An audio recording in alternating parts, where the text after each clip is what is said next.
Sí, ya. Bien, Ok. buenos días a todos. Vamos a trabajar en la clase de Ciencias Naturales para noveno grado. En el caso de hoy, pues vamos a continuar con el tema de los órganos receptores y efectores. Vamos a Ujú. hacer primero un repasito así, pero a la velocidad de la luz de los órganos, de qué consisten los receptores. La vez pasada, pues se nos fue la luz un poquito, se nos fue la luz, así que no podemos continuar. Entonces, el día de hoy, pues vamos a recapitular. Mencionábamos la vez pasada que los órganos receptores son todos aquellos que se encargan de percibir un estímulo. Luego los estímulos, pues, son transmitidos por los órganos receptores al centro de procesamiento, que sería el cerebro, y luego el centro de procesamiento emite un mensaje en los órganos efectores que se encargan de realizar la respuesta, ¿verdad? Aquí vemos cómo sucede, el estímulo pasa al sistema nervioso, luego del sistema nervioso pueden haber dos respuestas, una respuesta motora y una respuesta hormonal. En el caso de la motora, pues implicaría movimiento, en el caso de la hormonal, pues liberaciones de sustancias. De acuerdo a según su naturaleza, pueden ser mecanorreceptores si son estímulos mecánicos, fotorreceptores si son luz, termorreceptores si es temperatura, quimiorreceptores si son sustancias químicas, nociceptores cuando es cuestión de dolor. Ahora, dependiendo de si son externos o internos, se clasifican en exteroceptores, que esto abarca un grupo de órganos y de receptores que son los que se encargan de percibir estímulos internos, perdón. En el caso de los exteroceptores, pues estos son los que se encargan de percibir estímulos externos y los propios sectores que son los que se encargan de eh, percibir cambios en el caso de toda la parte muscular, tendones y todas estas articulaciones. Entonces, para saber cuáles son los órganos receptores, son básicamente los órganos que están relacionados con los sentidos, que tenemos la piel, en el caso de la lengua, que percibe sabores, en el caso de la piel, pues presión, temperatura, entre otras. La lengua, pues percibe sabores. La lengua también está estrechamente relacionada con lo que es el olfato, que el olfato pues percibe olores. Y también tenemos lo que es aquí tenemos la lengua, los sabores y los olores. Bien, sí, por aquí estaba también el ojo, que es el que se encarga de percibir todas las manifestaciones luminosas, todo lo que está relacionado con visión, pues sería el ojo el que se encarga de eso. También tenemos por acá el oído, que era la última parte, que es el que se encarga pues de percibir estímulos en cuestión de movimientos sonoros. Bien, con el oído habíamos hablado, lo desarrollamos el tema del oído, ¿se acuerdan? Mm, creo que sí. Bien, en el caso del oído, hablábamos la vez pasada que se divide en tres partes, lo que es el oído externo, el oído medio y el oído interno. El oído externo pues comprende lo que es el pabellón auditivo, o sea, la oreja, el conducto auditivo y también lo que es el tímpano. Hasta ahí termina lo que es el oído externo. Luego, el oído medio está compuesto por los tres huesecitos que aparecen acá. En algunos libros de texto aparece como que el tímpano también, pero en otros aparece como que es parte del oído externo. Entonces, si lo manejan como parte del oído externo o interno, está bien. Luego, el oído interno pues está compuesto por lo que es la cóclea y estos canales semicirculares que son los que se encargan de la orientación y el equilibrio. En estos conductos lo que hay es una especie de líquido que es parecido a la linfa, que este líquido está compuesto de una sustancia, son sustancias como gelatinosas que están en contacto con unas células que están alrededor de todos estos canales, que esas células se encargan de percibir movimientos en ese líquido. Entonces, cuando hay vibraciones y estas se transmiten a través de estos huesecillos, pues vibra esta parte de acá y esas células pues sienten el movimiento del líquido que está dentro y de esa manera pues interpretan el estímulo y mandan información por el medio del nervio auditivo hacia el cerebro. Pero también estos canales que se ven acá son los que se encargan del equilibrio del cuerpo. Cuando este líquido tiende a moverse, entonces el cerebro puede interpretar la posición de nuestra cabeza con respecto a nuestro cuerpo. Entonces, si el líquido, por ejemplo, supongamos que aquí hay un espacio vacío, pero si de repente el espacio se llena, quiere decir que estamos de cabeza en algún momento, ¿verdad?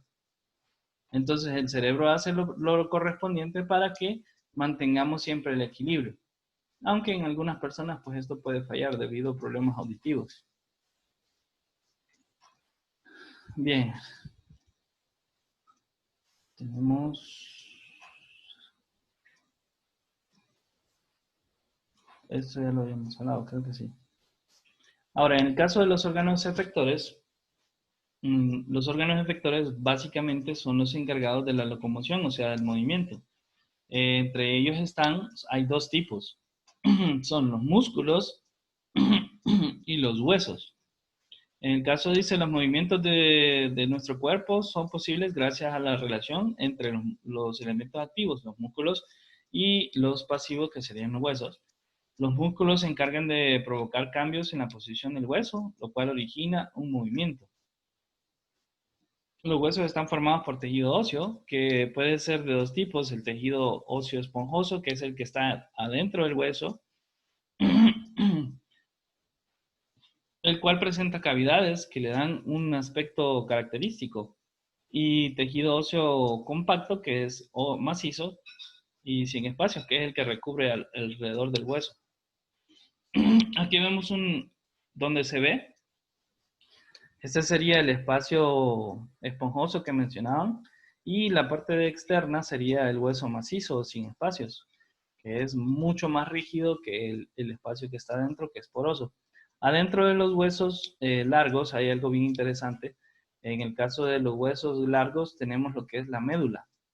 En el caso de la médula tiene una función muy importante, es la de producción de células sanguíneas. Aquí se producen las células sanguíneas, o sea, los glóbulos rojos. Si este hueso, los huesos largos son dañados, pues la producción de glóbulos rojos se interrumpe, y eso puede ocasionar trastornos en el organismo. Bien. Y tenemos tres clasificaciones de huesos. Están los huesos planos, como este que vemos acá. Este es el hueso del omóplato, que este se encuentra pues conectado a los brazos, en la parte donde hacen la articulación del hombro. Este hueso, si lo tocan ustedes, es un hueso duro que está plano, que está en la parte pegada al hombro, donde conecta con el brazo. Ahí se puede tocar este hueso de acá. Y luego estos, pues, que son los huesos vertebrales, que son, como su nombre lo dice, son los huesos que forman las vértebras. Luego tenemos los huesos largos, que esos tenemos varios huesos largos que están en el caso de los brazos y en el caso del fémur. Bien. En el caso de los huesos, cada hueso se une por medio de algo que se llama articulaciones. La articulación está formada básicamente por un tejido semi-blando que se llama cartílago. El cartílago recubre la parte donde están las articulaciones, y eso pues evita que el hueso choque hueso con hueso y se desgaste, porque el hueso es una sustancia dura. Entonces necesita algo que ayude a que la fricción no se dé. De esta manera pues no se daña. El cartílago se está regenerando constantemente. De esa manera pues evitamos que el hueso se dañe. En algunas personas, cuando ya están un poco avanzadas de edad, pues la producción del cartílago no es tan eficiente, y el hueso empieza a chocar con el hueso, y eso produce una enfermedad que se llama artritis, que es muy dolorosa, por cierto. Las personas no les gusta moverse debido a que cada vez que se mueven sienten mucho dolor debido a que el hueso choca con el hueso, y eso causa una herida. Y también hay dolor. En el caso de las articulaciones, pues pueden ser fijas, pueden ser móviles o semimóviles. Ya vamos a ver en el caso de las fijas, pues son todas aquellas que están selladas o cerradas, que estas pues unen un hueso con otro, pero no necesitan un movimiento, por lo cual pues se mantienen fijas y no se mueven en ningún momento. Las móviles son todas aquellas que promueven el movimiento de un músculo o una locomoción, como en el caso de los brazos, las articulaciones de los brazos, de los dedos del pie, de la mano y de las rodillas, etc. Bueno, en el caso de estas, las articulaciones móviles, aparte de lo que es el cartílago, también tienen un líquido lubricante que se llama senovial, que este líquido también ayuda a que no haya mucha fricción entre el cartílago. Es importante que este líquido se mantenga en una cantidad estable. No sé si ustedes han escuchado a alguien que dicen que le sacaron un líquido de la rodilla. A veces los golpes o algunas deformidades pues pueden ocasionar que el líquido sinovial aumente. Eso también dificulta el movimiento y también causa dolor.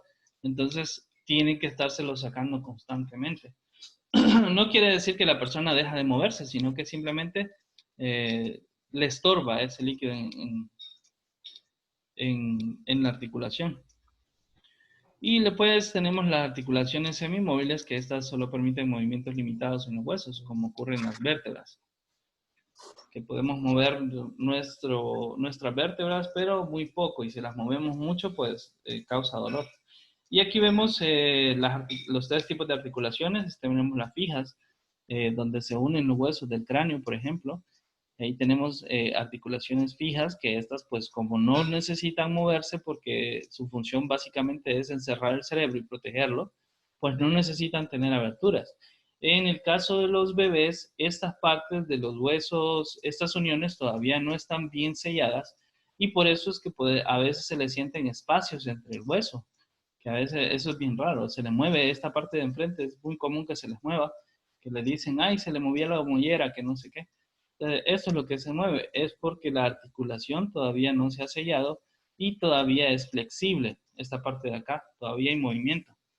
Pero en el caso de los bebés, pues eso no les afecta. Y luego tenemos las articulaciones móviles, que en el caso de las articulaciones móviles, aquí vemos este tejido que vemos acá que recubre el hueso, es el tejido cartilaginoso. Y luego aquí hay otra parte de tejido cartilaginoso, pero también ahí donde se encuentra lo que es el líquido senovial. Y luego tenemos acá las semimóviles, como el caso de las vértebras, que aquí vemos el cartílago. Esta parte de acá es donde se ve el cartílago. Y en esta parte es donde se da el movimiento. También en el caso de las vértebras, pues por ahí también hay un poquito de líquido sinovial. Y eso básicamente. Ahora, vamos a pasar con los músculos, que en el caso de los músculos, pues los músculos están compuestos por grupos de paquetes musculares que a su vez están integrados por un conjunto de células musculares que son de forma alargada, como lo vemos acá. Este sería el músculo. Toda esta parte de acá sería el músculo. Y aquí vemos el paquete de células musculares. Cada una de estas es una fibra. Esta fibra, pues en el caso de esta, pues la que vemos acá es una fibra estriada. Las fibras estriadas pues tienen la capacidad de moverse a voluntad nuestra. Podemos venir y hacer que se expanda o que se contraiga. Y eso es lo que produce el movimiento, que se contraiga o que se expanda el músculo. Cuando se expande, simplemente se dilata y se alarga. Y cuando se contrae, pues lo que hace es un abultamiento del mismo. Por eso es que y son estriadas porque tienen un montón de estrías, como que si fueran un resorte. Bien, ¿alguna consulta?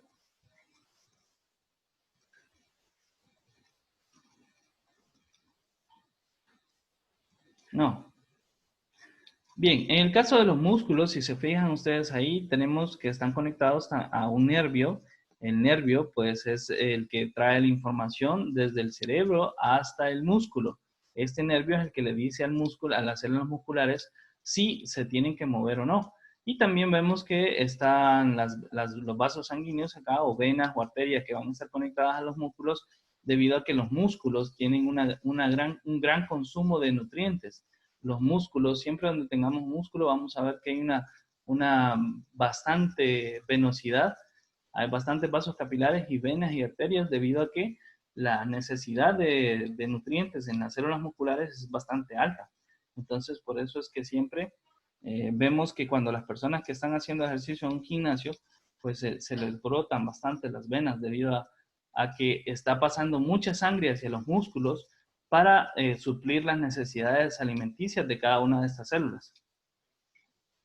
¿Bien? ¿Alguna consulta?